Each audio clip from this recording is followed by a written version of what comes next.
நமக்கு பாடுகள் வருகிறது. பாடுகள் ஒரு விதத்தில் தவிர்க்க முடியாதது போல் தெரிகிறது. ஆனால் அது மாத்திரமல்ல, வேதம் சொல்கிற காரியங்கள் ரெண்டு. ஒன்று, பாடுகளுக்கு அர்த்தம் உண்டு. இன்னொன்று, பாடுகள் மூலமாய் நோக்கம் நிறைவேறுகிறது என்று சொன்னேன்.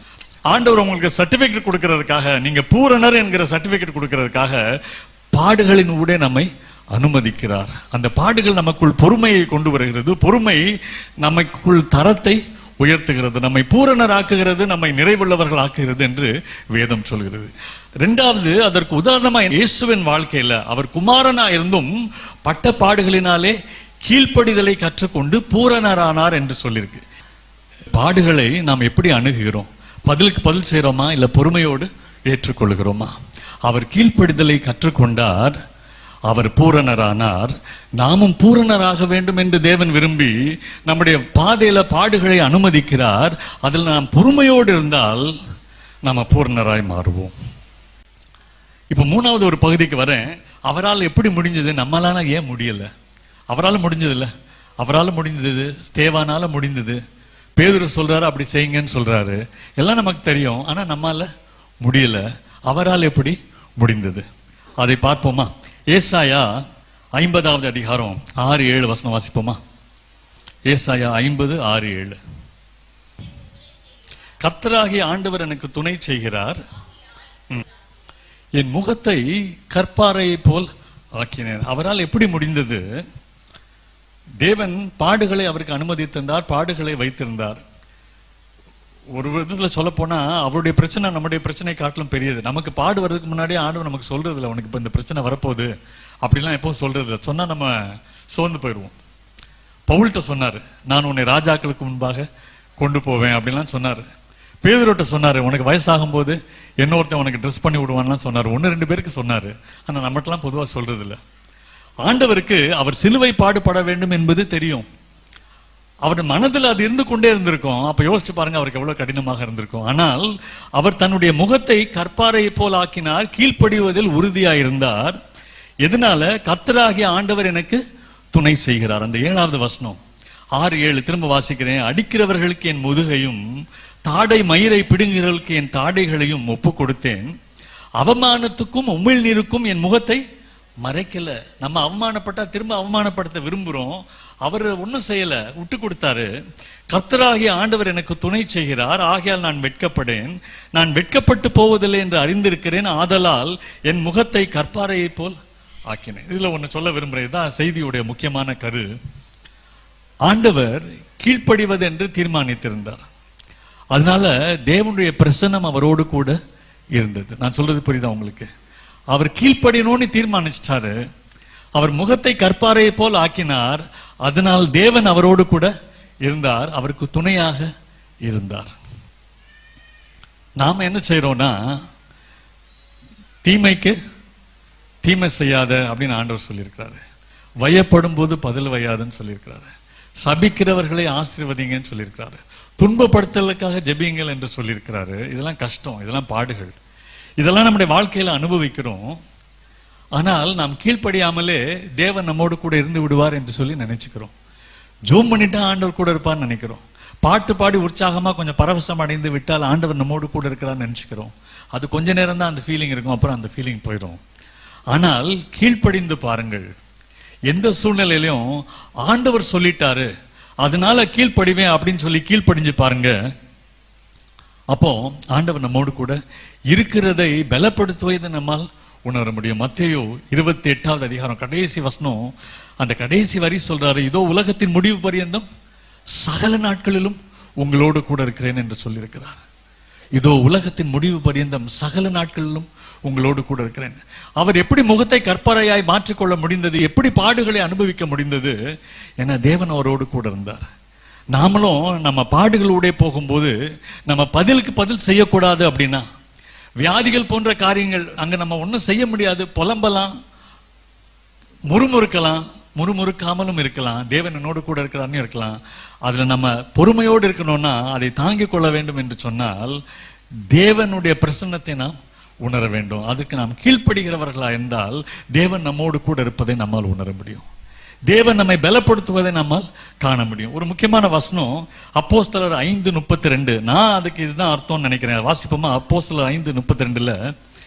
தேவன் தமக்கு கீழ்ப்படுகிறவர்களுக்கு தந்தருளின பரிசுத்த ஆவி அப்படின்னு அப்போஸ்தலர்கள் சொல்றாங்க. தேவன், கொஞ்சம் நல்லா கவனிங்க, தேவன் தமக்கு கீழ்ப்படுகிறவர்களுக்கு தந்தருளின பரிசுத்த ஆவியானவர். நம்ம ரட்சிக்கப்பட்டோம்னா நம்ம அப்படி சுவிசேஷத்துக்கு கீழ்ப்படியும் போது அவர் ஆவியானவர் கொடுக்கிறார். அந்த அர்த்தமும் இதுல இருக்கு, இல்லை என்று சொல்வதற்கு இல்லை. ஆனால் நான் என்ன நினைக்கிறேன், இதுல இன்னொரு அர்த்தம் இருக்கு. நாம் கீழ்ப்படுகிறவர்களாய் இருந்தால் ஆவியானவரின் இயக்கம் நமக்குள்ள நிறைவாய் இருக்கும். ஆவியானவர் வந்துட்டானா போறது இல்லை, அப்படி போயிட்டானா யார் உள்ளத்துலயுமே இருக்க முடியாது. நம்ம சின்ன சின்ன முறுமுறுப்பு, சின்ன சின்ன பாவங்கள் ஒவ்வொன்றுக்கும் ஆவியானவர் நம்மளை விட்டு போயிட்டு இருந்தார்னா ஆவியானவர் யார் உள்ளத்திலையுமே வாசம் செய்ய முடியாது. ஆனால் அவர் நிரந்தரமாய் கொடுக்கப்பட்ட ஆவியானவர். பழைய ஏற்பாட்டை போல இறங்கிட்டு ஏறிட்டு போறவர் இல்ல, நமக்குள் வந்து விட்டால் நமக்குள் நிரந்தரமாய் தங்கி இருக்கிற ஆவியானவர். ஆனால் கீழ்ப்படுகிறவர்களுக்கு அவர் தந்துள்ள பரிசுத்த ஆவியானவர்னா நான் என்ன நினைக்கிறேன்னா, முதலாவது நாம் சுவிசேஷத்திற்கு கீழ்ப்படியும் போது, அவரை இரட்சகராய் ஏற்றுக்கொள்ளும் போது தேவன் நமக்குள் வருகிறார். அதுக்கப்புறம் நாம கீழ்ப்படுகிறவர்களாய் இருந்தால் நமக்குள் அவர் நிறைவாய் இயக்கம் செய்கிறவராய் இருக்கிறார். ஒரு வசனம் நம்ம வாசிக்கிறோம், ஆவியானவரை அளவில்லாமல் தேவன் இயேசுவுக்கு கொடுத்திருந்தார் என்று வாசிக்கிறோம். ஆவியானவரை அளவில்லாமல் தேவன் இயேசுவுக்கு கொடுத்திருந்தார். அதே ஆவியானவர் தான் இயேசுவானவர் பூமியில வாழும்போது அவருக்குள்ள இருந்த அதே ஆவியானவர் தான் எனக்குள்ளேயும் இருக்கிறாரு, உங்களுக்குள்ளேயும் இருக்கிறாரு. ஆனால் அவருக்கு அளவில்லாமல் கொடுத்திருந்தார்னா என்ன அர்த்தம்? அவர் பூரணமாய் கீழ்ப்படுகிறவராய் இருந்தபடினால் அவர் அளவில்லாமல் அவருக்குள் இயங்குகிறவராய் இருந்தார். நாமளும் நல்லா கீழ்ப்படுகிறவர்களா இருப்போம்னா, நம்ம கீழ்ப்படுகிறவர்களா இருப்போம்னா, கஷ்டம் தான், ஆரம்பத்துல கஷ்டமா தான் இருக்கும். ஆனால் நாம் கீழ்ப்படிந்தால் தேவ பலனை நம்மால் அனுபவிக்க முடியும். ஆவியானவர் இயக்கத்தை நம்மால் உணர முடியும். ஆவியானவர் பலப்படுத்துவதை நம்மால் உணர முடியும். சும்மா ஜெபம் பண்ணிட்டு ஆவியானவர் இப்படி செய்யுங்க அப்படி செய்யுங்கன்னு கேட்டுட்டு இருந்தோம்னா, நாம செய்ய வேண்டியதை செய்யாம இருந்தோம்னா, அவர் ஒன்னும் நமக்கு மாயமாய் மந்திரமாய் ஆட்டோமேட்டிக்கா ஒண்ணுமே செய்யறதில்லை. யாரும் மாறவே மாட்டாங்க. எப்படி பூரணராக முடியும்? கீழ்ப்படிய தேவன் நம்மை பூரணராய் மாற்றுவார். மற்றபடி சும்மா ஆவியானவரை என்னை பரிசுத்தமாக்கும், என்னை பூரணராக்கும் சொல்றதுனால அவர் நம்மை மாற்றிவிட முடியாது. ஒரு வசனத்தை வாசித்து நம்ம இந்த செய்தியை முடிப்போமா? ஒரு முக்கியமான வசனம் 1 கொரிந்தியர் 15:58. ஆகையால் எனக்கு பிரியமான சகோதரரே, கர்த்தருக்குள் நீங்கள் படுகிற பிரயாசம் விருதாவாயிராது என்று அறிந்து நீங்கள் உறுதிப்பட்டவர்களாயும் அசையாதவர்களாயும் கர்த்தருடைய கிரியையில எப்பொழுதும் பெருகிறவர்களாய் இருப்பீர்களாக. கர்த்தருக்குள் படுகிற பிரயாசம் ஒன்றும் வீண் போகாது. அதுதான் நான் திரும்ப திரும்ப திரும்ப நான் யோசிச்சுட்டு இருக்கேன், உங்களுக்கு சொல்ல விரும்புறேன். கீழ்ப்படியும் போது, அது கஷ்டமா இருந்தாலும் கீழ்ப்படியும் போது, பாடுகள் கஷ்டமா இருந்தாலும் அதை முறுமுறுப்பு இல்லாமல் மன மகிழ்ச்சியோடு சுமந்து கொள்ளும் பொழுது நாம் படுகிற பிரயாசம் விருதாவாயிராது. மற்றவங்க உலகத்தார், கிறிஸ்தவர் அல்லாதவர்கள், ஆண்டவரை அதிகாரவருடைய பாடுகள் எல்லாம் அர்த்தமற்றவைகள்.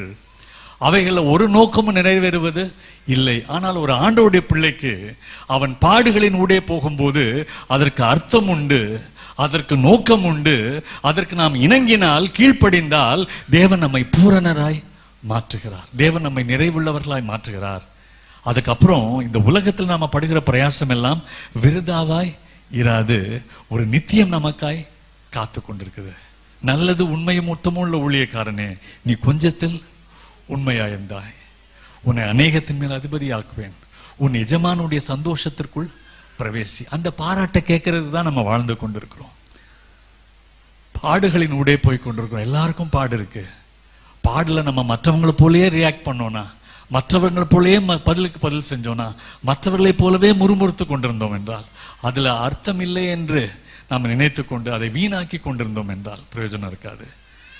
நாம் பிரயாசப்படுவோம் என்றால், தேவ ஒத்தாசையோடு ஆவியானவரின் பலத்தோடு நாம் பிரயாசப்படுவோம் என்றால் நம்முடைய பிரயாசங்கள் விருதாவாய் இராது என்று அறிந்திருக்கிறேன். ஒரு சின்ன சம்பவத்தை மாத்திரம் சொல்லி நான் செய்தியை முடிக்கிறேன். ஒரு நல்ல அருமையான சம்பவம். 1910 வருஷத்துல, அப்படின்னா ஏதேசம் ஒரு 100 ஆண்டுகளுக்கு முன்னாடி, 1910 ஆண்டுல ஒரு மிஷினரி குடும்பம் ஆப்பிரிக்கால இருந்து, அவங்க ஒரு 40 வருஷம் ஊழியம் செய்து அமெரிக்கால இருந்து போனவங்க. ஆப்பிரிக்கால எவ்வளவு கஷ்டப்பட்டிருப்பாங்க நமக்கு தெரியும் இல்லையா? ஒரு முன்னேறின நாட்டில இருந்து ஒரு இருண்ட கண்டத்துல அந்த கென்யா, சுதான் போன்ற நாடுகளுக்கு சென்று 40 வருஷம் ஊழியம் செஞ்சு அதுக்கப்புறம் அவங்க ரிட்டையர் ஆயிடலாம், இன்னைக்கு கொஞ்சம் ரெஸ்ட் எடுக்கலாம், வயசாயிருச்சு, நம்ம இனி சொந்த ஊருக்கு போகலான்னு சொல்லி நியூயார்க் பட்டணத்திற்கு, அவங்க வந்த பட்டணத்திற்கு சபைகளுக்கெல்லாம் லெட்டர் போட்டாங்களாம். சிலர் அவங்களை ஆதரிச்சிருப்பாங்க இல்லையா, அவங்களுக்குலாம் லெட்டர் போட்டாங்களாம், நாங்கள் இப்படி திரும்பி வரோம், இந்த கப்பலில் வரோம். அந்த காலத்தில் கப்பலில் பிரயாணப்படுவதற்கு 1 மாதம் எடுத்திருக்கு ஆப்பிரிக்காலேருந்து அமெரிக்கா போகிறதுக்கு. அப்போ இவங்க லெட்டர் போடுறாங்க எல்லாருக்கும், நாங்கள் இப்படி திரும்பி வரோம், நாங்கள் எங்கள் வேலையை முடிச்சிட்டோம், இனி நாங்கள் வந்து இளைப்பாற போகிறோம், நாங்கள் நியூயார்க்கு வந்து திரும்ப போகிறோம் அப்படின்னு சொல்லி லெட்டர்லாம் போட்டு கப்பலில் வந்துட்டுருக்குறாங்க. கப்பல் வந்து நியூயார்க் கடற்கரையில் வந்து சேருது, ஹார்பரில் வருது. அப்போ பார்த்தா வெளியில் ஒரே அமர்க்களம், பேண்டு வாசிக்கிறாங்க, மியூசிக் பேண்ட் வாசிக்கிறாங்க, டெக்கரேஷன், ஒரு பெரிய வரவேற்பு போல் அவங்களுக்கு தெரியுது. இவரால் நம்பவே முடியல, இவங்க இப்படிலாம் செஞ்சிடக்கூடாது, இவங்க இப்படிலாம் செஞ்சிடக்கூடாது அப்படின்னு அவர் சொல்றாரு. நமக்கு என்ன இப்படி பெரிய ஒரு அமோக வரவேற்பு, இதெல்லாம் அவங்க செய்ய வேண்டிய அவசியம் இல்லையா அப்படின்னு அவர் மனைவிட்டு சொல்லிட்டு இருக்கிறாரு. அதுக்கப்புறம் அந்த கப்பல் வந்து நிற்குது, இவங்க தான் முன்னாடி நிற்கிறாங்க, வெளியே போறதுக்கு ரெடியா இருக்கிறாங்க. அப்போ திடீரென்று அங்க உள்ள போலீஸ் சொல்றாங்க, நீங்க இப்போ இறங்கக்கூடாது, கொஞ்சம் வெயிட் பண்ணுங்க, ஒரு விஐபி வந்திருக்கிறாரு அப்படின்னு சொல்றாங்க. உடனே யார் வர்றாங்கன்னா 1901 வருஷத்திலிருந்து 1905 வருஷம் வரைக்கும் அமெரிக்க துணை ஜனாதிபதியாக இருந்து 1905 இருந்து 1909 வரைக்கும் ஜனாதிபதியாக இருந்து 8 வருஷம் 4 வருஷம் துணை ஜனாதிபதி. 1909 தான் அவர் ஜனாதிபதி பதவி முடிஞ்சிருக்கு. அவர் ஒரு வருஷம் வேட்டையாடுவதற்காக ஆப்பிரிக்கா போயிருக்கிறார். யாரு? அமெரிக்க ஜனாதிபதியான தியோடர் ரூஸ்வெல்ட் வந்து ஒரு ஆண்டு ஆப்பிரிக்கால போய் வேட்டையாடுவதற்காய் போய் அந்த வேட்டையாடி முடித்து கொண்டு அவரும் அதே கப்பல்ல ஊர் திரும்பிட்டு இருக்கிறார். யாரு? முன்னாள் ஜனாதிபதி, போன வருஷம் பதவியை விட்டு விலகினவர். அப்ப அந்த வரவேற்புலாம் யாருக்கு இருக்கு? ஜனாதிபதிக்கு உள்ள வரவேற்பு, இவங்களுக்கு வரவேற்பு இல்லை. அவர் அது வரைக்கும் என்ன நினைச்சிட்டாரு? ஆஹா, நம்ம ரொம்ப கஷ்டப்பட்டு ஆண்டவருக்காக உழைச்சோம், நம்ம சபை மக்கள்லாம் நம்மளை வரவேற்கிறதுக்கு தான் நம்மளுக்கு இவ்வளவு பெரிய வரவேற்பு வச்சுட்டாங்க போலுக்கு அவர் முதல் நினைச்சிட்டாரு. அப்புறம் அவருக்கு புரிஞ்சிருச்சு இது நமக்கு இல்லை அப்படின்ட்டு. ஒன்று அந்த ஜனாதிபதியுடைய மனைவியெல்லாம் கீழே இறங்கி போறாங்க. இவர் கடைசியா வர்றாரு. ஏன்னா ரூட்லாம் மாத்தி விட்டாங்க. சும்மா ஒரு உதாரணம் சொல்றேன். பிளேன்ல 2 எக்ஸிட் இருக்கும் இல்லையா, ஒருவேளை ஒரு எக்ஸிட் தான் விட்டாங்க, நீங்க செகண்ட் எக்ஸிட்ல ரெடியா கீழே இறங்குறதுக்கு நிக்கிறீங்கன்னு வச்சுங்க, அந்த எக்ஸிட்ல இறங்க முடியாது, ஃபர்ஸ்ட்ல தான் இறங்கணும்னா என்ன ஆகும்? நீங்க தான் கடைசியா வருவீங்க. அது மாதிரி அவர் இறங்குறதுக்கு இருந்தவர் இப்போ கடைசியா இறங்கி வர்றாரு. வரவேற்பும் இல்லை, அவருக்கு ரொம்ப சோகம். கீழே இறங்கி பார்த்தா சபையாரெல்லாம் யாரும் வரல. உடனே இவங்க 2 பேரும் நியூயார்க் பட்டணத்துல ஒரு சாதாரண ஒரு ஹோட்டல் கண்டுபிடிச்சு ஒரு ரூம்ல ஏறி ரொம்ப சோகமா, இப்படி பண்ணிட்டாங்களே மக்கள், அவர் வேட்டையாடிட்டு வந்திருக்கிறாரு, அவருக்கு இவ்வளவு வரவேற்பு, நம்ம 40 வருஷமா ஆண்டவருக்காக உண்மையாய் உழைத்தோம், நமக்கு வரவேற்பு இல்லையே அப்படின்னு சொல்லி ரொம்ப நொந்து போய் இருந்திருக்கிறாரு. அப்ப ஆண்டவர் அவர் உள்ளத்துல சொன்னாரா, நீ இன்னும் வீடு சேரவில்லையே, you are not home yet, நீ இன்னும் வீட்டுக்கு சேரல, உனக்கு வரவேற்பு எங்க இருக்கு? நீ வீட்டுக்கு வரும்போது உனக்கு காத்து கொண்டிருக்கிறது, நீ நித்திய வீட்டிற்கு வரும்போது உனக்கு வரவேற்பு காத்து கொண்டிருக்கு. நம்ம இங்க படுகிற பிரயாசம் ஒன்றும் வீண் அல்ல, அவமானத்தை தாங்குவது வீண் அல்ல, வையப்படும் போது பதில் வையாமல் இருப்பது வீண் அல்ல, சபிக்கப்படும் போது ஆசீர்வதிப்பது வீண் அல்ல, அவமானப்படுத்தும் போது அவமானத்தை தாங்கி கொண்டு பொன்முறுவலோடு போவது வீண் அல்ல. நாம் படுகிற பிரயாசங்கள் ஒன்றும் வீண் அல்ல, நாம் வியாதியில கஷ்டப்பட்டாலும் வீண் அல்ல, நாம் படுகிற ஒரு பிரயாசமும், நாம் அனுபவிக்கிற ஒரு பாடும் வீண் அல்ல, அவைகள் அர்த்தம் நிறைந்தவைகள். கண்களை மூடி ஜெபிப்போமா? ஆண்டவர் நம்மோடு பேசியிருப்பார் என்று சொல்லி நம்புகிறேன். நாம் படுகிற பிரயாசங்கள் வீணல்ல, நாம் கீழ்ப்படிவோம் என்றால், அவர் சொன்னதுக்கு கீழ்ப்படிவோம்னா, அவர் ஆவியானவரை அளவில்லாமல் நமக்கும் கொடுப்பார். ஆவியானவரின் பிரசன்னத்தினால் நாம பலனோடு கூட, தேவ பலத்தோடு கூட கீழ்ப்படிய முடியும். நாம் கீழ்ப்படிய தீர்மானித்தால் பலன் கொடுக்கிற தேவன். சும்மா ஜோம் பண்ணிட்டு ஆண்டவரே அற்புதமா என்ன நடத்துங்கன்னு சொன்னா நடக்காது. நாம கீழ்ப்படிந்தால் தேவன் நமக்கு பலன் கொடுப்பார். ஆண்டவருக்கு ஒப்பு கொடுப்போமா? ஆண்டவர் நம்மை உணர்த்திருப்பார் என்றால் நம்ம முறுமுறுத்திருப்போம்னா, ஆண்டவர் ஏன் எனக்கு இதை அனுமதிச்சிட்டாரு, ஆண்டவர் ஏன் எனக்கு இந்த பிரச்சனையை அனுமதிச்சாரு, ஏன் எனக்கு இந்த அவமானத்தை அனுமதித்தார், ஏன் எனக்கு இந்த சூழ்நிலையை அனுமதித்தார், ஆண்டவர் எனக்கு உதவி செய்ய மாட்டேங்கிறாரு, எனக்கு மட்டும் ஏன் இந்த பிரச்சனை என்று நாம யோசிச்சு கொண்டிருந்திருப்போம்னா, அது ஒரு குறைவா இருக்கலாம், நாம் பல நாள் கேட்டு கிடைக்காத ஒரு நன்மையாக இருக்கலாம். என்ன ஒரு சூழ்நிலையா இருந்தாலும் தேவன் அனுமதித்திருக்கிறார், தேவன் நம்மை பூரணராக்கி கொண்டிருக்கிறார். கண்களை மூடுமா? ஆண்டவருக்கு ஒப்பு கொடுப்போமா? அன்பராம் இயேசுவை பார்த்து கொண்டு இன்பமாக அவர் பாதையோட, அன்பராம் இயேசுவை பார்த்து கொண்டு இன்பமாக அவர் பாதையோட, தாமே வழியும் சத்தியமும் ஜீவனுமே, தாமே வழியும் சத்தியமும் ஜீவனுமே, துன்ப பெருகிலே சோர்ந்திடாதே, அன்பர் அறியாமல் வந்திடாதே, துன்ப பெருகிலே சோர்ந்திடாதே, அன்பர் அறியாமல் வந்திடாதே, கண் விழி போனான் காத்திடுவேன் என்றனரே, கண் விழி போனான் காத்திடுவேன் என்றனரே,